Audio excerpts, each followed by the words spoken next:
रविवार दिनांक 21 डिसेंबर 2025 रोजी स्थानिक संस्था निवडणुकीचा निकाल.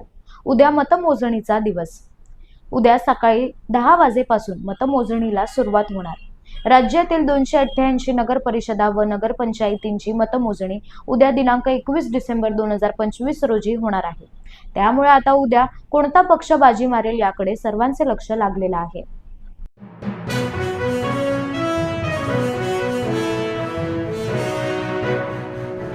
मोठी बातमी समोर येत आहे. काँग्रेसचे नेते आणि माजी महापौर अब्दुल रशीद खान यांनी शिवसेना उद्धव बाळासाहेब ठाकरे पक्षात जाहीर पक्षप्रवेश केला.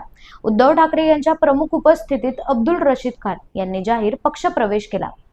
या पक्षप्रवेशानंतर राजकीय वर्तुळात प्रतिक्रिया उमटत असल्याची माहिती समोर येत आहे.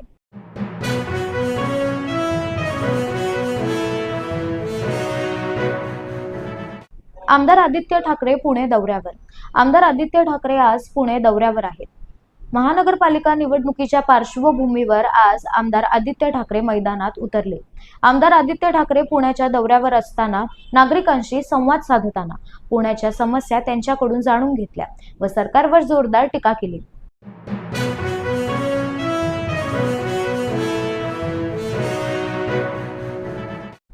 मराठी माणसांचं वाटोळं ठाकरेंच्या सेनेनं केलं. उदय सामंत यांची टीका. उदय सामंत यांनी पत्रकारांशी संवाद साधताना महापालिका निवडणुकीबाबत चर्चा केली. तसेच ठाकरेंची सेना व काँग्रेसवर जोरदार टीका केली आहे. मराठी माणसांचं वाटोळं ठाकरेंच्या सेनेनं केलं. तसेच महाराष्ट्रामध्ये काँग्रेसला काही नेतृत्व राहिलेलं नाही. उदय सामंत यांची टीका.